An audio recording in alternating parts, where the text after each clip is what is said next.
than half of the global tuna catch in the world comes from the Western and Central Pacific Ocean. In 2007, the total value of the catch from this area alone was $3.8 billion, and that continues to rise. 3/4 of the tuna catch are from the pursiener fishery, which provides tuna for canning in regional and Southeast Asian canneries.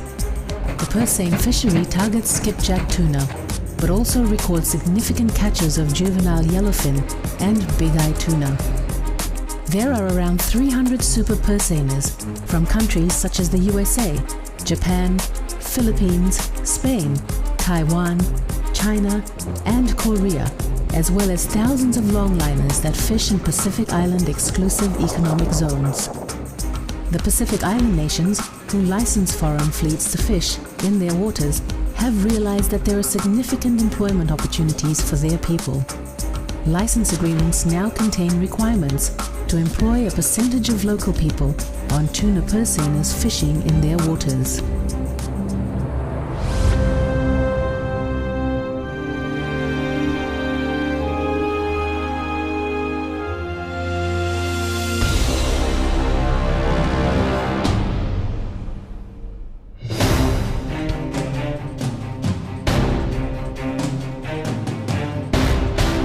The modern tuna pursiener is an extremely efficient catcher of pelagic fish, or fish that school on or near the surface. This has revolutionized the way big quantities of tuna are caught in the Western and Central Pacific. Pursieners operating in the region vary between 45 to 100 meters in length and can carry between 500 to 2,000 tons of fish. These are held in refrigerated wells that freeze the fish to keep for long voyages. Large nets that can be up to 2,000 meters long and 250 meters deep are used to encircle a school of tuna. The bottom of the net is closed by hauling in a wire cable to prevent the fish from escaping. Most of the net is then hauled aboard using a hydraulic power block until the fish are sufficiently crowded to enable them to be transferred aboard and stored in refrigerated wells. The modern pursiener has become much more efficient due to an array of new technology it has at its disposal to find schools of tuna. It uses helicopters and aeroplanes to widen the search area. Modern electronic equipment such as sonar helps detect fish under the surface. S-band radars are used to locate birds that feed on bait fish with tuna, and specialized equipment is also available to read water temperatures and provide weather, current, and other useful information. This technology is complemented by visual searching performed by the crew using high-powered binoculars from high vantage points such as the crow's nest. The crew look for signs of fish schools rippling on the surface or birds feeding on bait fish. They also look for floating logs and other debris that attracts bait fish, which in turn attracts tuna who feed on the bait fish. Fish aggregating devices, or FADs, are a particularly good way to attract tuna. FADs are set by the fishing operators and may be free-floating or anchored. There are thousands of FADs deployed in the Western and Central Pacific tuna grounds and have proven so successful that they are restricted to certain times of the year as a fisheries management measure. Sets on schools of tuna that are swimming on the surface without a FAD or log to occupy them and hold them in position are called free sets. These are much more difficult to successfully execute. Once a school of tuna has been detected, the fishing master must determine if there is enough fish in the school to warrant setting the net. If there is, the pursiener is strategically positioned to begin the purseine operation. This is after taking into account factors such as the behavior of fish, current, and wind and sea conditions. The set begins with the fishing master signaling for the net skiff to be released from the ramp at the stern of the pursiener. The skiff then drags the end of the net into the water. The pursiener then encircles the school of tuna and returns to the net skiff to retrieve the bag or sack end of the net to begin the pursing procedure. The most vulnerable part of the purseine operation is during the pursing, when the fish can escape before the net is fully enclosed. The crew use a variety of techniques to keep the fish away from the purseiner while hauling in the purse cable. This includes throwing green dye bombs into the water and making wash with the vessel's support speedboats. Once the purse rings are bunched together at the surface, the escape route for the fish has been closed. The purseiner can then begin the operation of hauling in the net and crowding the fish towards the ship. The power block hauls in the net while crew are positioned in the net stacking area below the power block. They gather the cork line, netting, the chain line and the purse rings and stack them ready for the next set. Once the net is sufficiently hauled aboard, the crew sack up the access net still in the water by pulling it aboard with winches. They do this until the fish are sufficiently crowded to begin the brailing operation. The brailing operation is undertaken utilizing auxiliary booms and winches to maneuver the brailer through the crowded fish and onto the vessel. Up to 5 tons of fish are scooped up in each brail, lifted aboard and lowered over the hopper hatch. The brailer's quick release is then freed and the fish are directed to the wells on the lower wet deck via chutes. Once all the fish are aboard and stored in the refrigerated wells, the rest of the net is sorted and run through the power block to complete stacking in preparation for the next shot.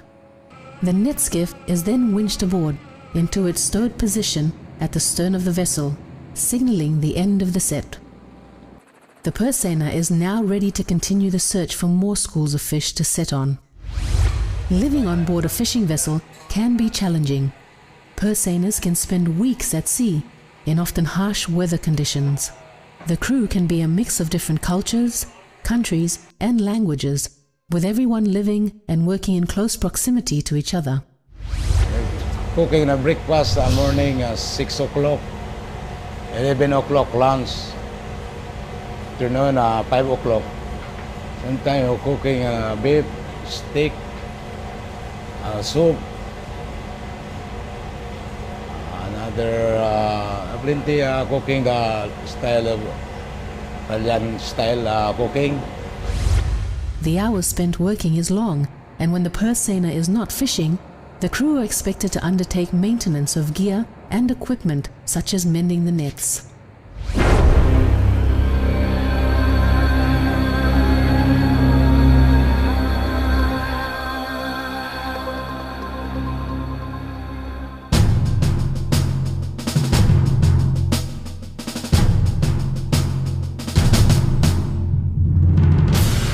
Crew on a purseiner must be familiar with the major parts of the purseiner and how the purseine operation is conducted. The central piece of gear in the operation is the purseine net. It is a huge rectangular piece of netting hung between the cork line, which floats on the surface, and the chain line, which is weighted. This allows the net to sink to its maximum depth, with the intention of forming a huge wall that prevents the fish from escaping. Purseine rings are attached by chain bridles at intervals along the footline, as well as a wire cable which is threaded through the rings and connected to the purse winch. The purse winch is a powerful, hydraulically driven winch generally positioned amidships. One of the purse winch drums holds all the purse wire prior to setting and pays it out through a block attached to the davit and the purse rings as the net is set. Once the net has encircled a school of fish, 2 drums on the purse winch are used to haul in the wire purse cable from the bow and stern sections of the net. This closes the net and prevents the fish from escaping. The main boom supports a hydraulically driven power block suspended at its upper end. The power block is rubberized with raised cleats to grab the net as it turns and haul it aboard after pursing is completed. The entire net, from chain line to cork line and purse rings, passes through the power block, descending to the deck level for manual sacking by the crew. The net skiff is used to drag the end of the net into the water at the commencement of the shot. This holds the sack or bag end of the net, while the purseiner encircles the fish with the rest of the net. This skiff also assists in holding the pursiener in position while pursing and net hauling operations take place. Many modern pursieners now have bow and stern thrusters, so the role of the skiff in pulling the pursiener during those operations can be less important. The pursiener may also use a variety of auxiliary vessels to enhance fishing and searching operations. Speedboats are used to create a wash to prevent fish from escaping under the pursiener during pursing. Towboats help pull the cork line and assist in the hauling operation. Tender boats are used to check fads and other floating logs that may have fish and to assist in general fad operations. The brailer is a heavy metal ring with attached netting and a quick release to close the bottom. It is used to transfer up to 5 tons of tuna in one lift from the sacked up net to the fish wells aboard the pursiener. Most pursieners operating in the Western and Central Pacific tuna fishery now use the Spanish-style brailing system. This uses an auxiliary boom and a series of winches to drag the brailer through the crowded fish and out of the water. A reinforced unloading boom is used to support the cork line and sack. This makes the operation fully automated, dispensing with the use of the net skiff in the brailing operation as had previously occurred. Safety and vessel rules must be observed at all times. New crew members should familiarize themselves with the safety equipment on the vessel, as well as safety signs and designated areas such as non-smoking sections. Appropriate personnel protective equipment should be worn when working. Pollution of the sea is to be avoided at all times. The correct disposal of rubbish, including damaged netting, must be followed. Remember, the protection of the marine environment is in your best interest as a fisher, as well as the interest of every nation in the Pacific Island region.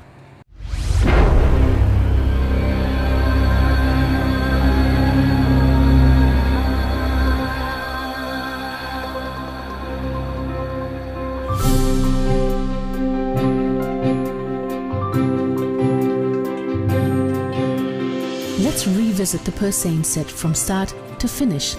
This time we'll focus on the various roles undertaken by crew members and the need to observe safety at all times.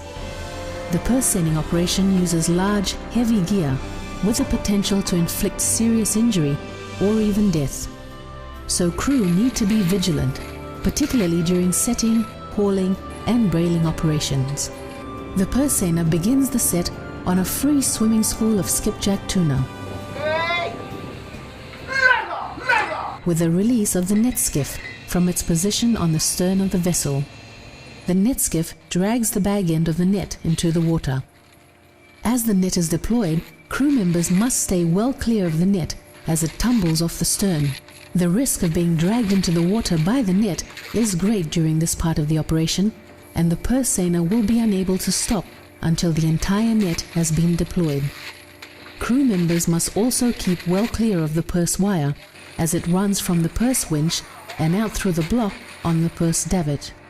The set is now nearly complete, and the purseiner slows as it approaches the net skiff to retrieve the bag or sack end of the net.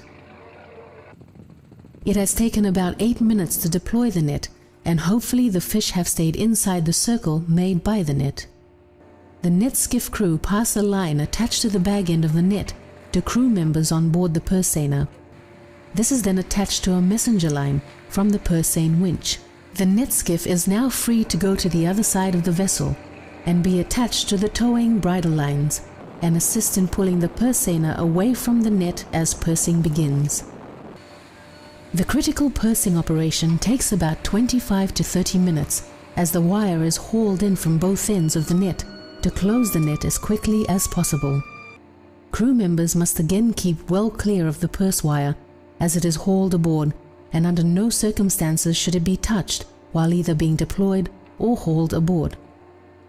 While pursing takes place, speedboats, the helicopter and green dive bombs are used to keep the fish away from the open part of the net. The fish can potentially escape by either diving under the net or under the purseiner. Once the purse rings reach the surface, the pursing part of the set is completed, and the fish are trapped inside the closed net. The hauling of the net to crowd the fish into the sack or bag section of the net now takes place. New crew members are likely to be part of the net stacking team. They will be positioned under the power block to systematically stack the cork line, body of the net, and chain line and purse rings as they descend from above. The net needs to be stacked correctly so that it is ready to set again and flows out smoothly during the next set. Crew members who assist with the stacking of the net must wear hard hats. This is because fish, heavy steel purse rings, and the chain can fall onto the crew below if they aren't vigilant.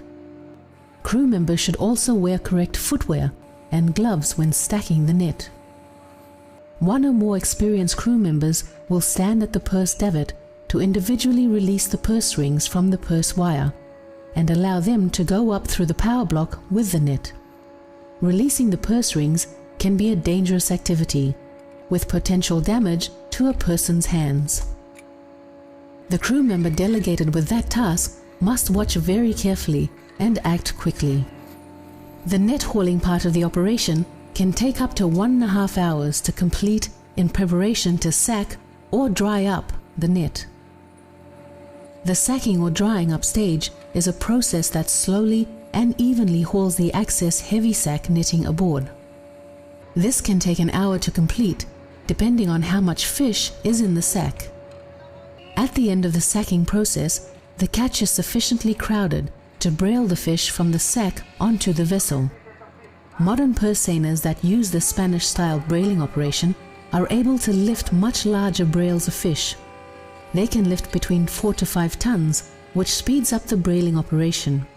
This ensures that the fish are quickly transferred to the refrigerated well, resulting in improved quality. It also lessens the time spent idle and allows the purseiner to quickly resume the search for another school of fish on which to make a set. Once the brailer full of fish is lifted aboard, it is lowered over the hopper, released and distributed via chutes to the fish wells on the wet deck below. Remember to stand well clear of the brailer as it is lifted aboard and swung over to the hopper.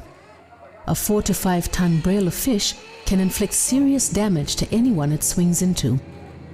Once all the fish are aboard, the rest of the net is hauled through the power block and the net skiff is hauled aboard in preparation for the next set. A purseiner can make up to 4 sets a day. These usually start with an early morning dawn set on tuna associated with a fish aggregating device. The sets continue late in the afternoon when fishing on free schools of tuna.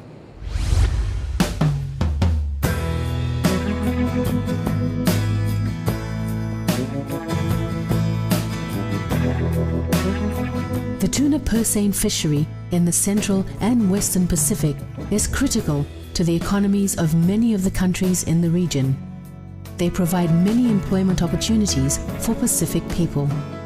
Pacific Islanders engaged on purseiners have the opportunity to work in one of the most exciting, progressive fisheries in the world. They can also develop skills that will ensure their future.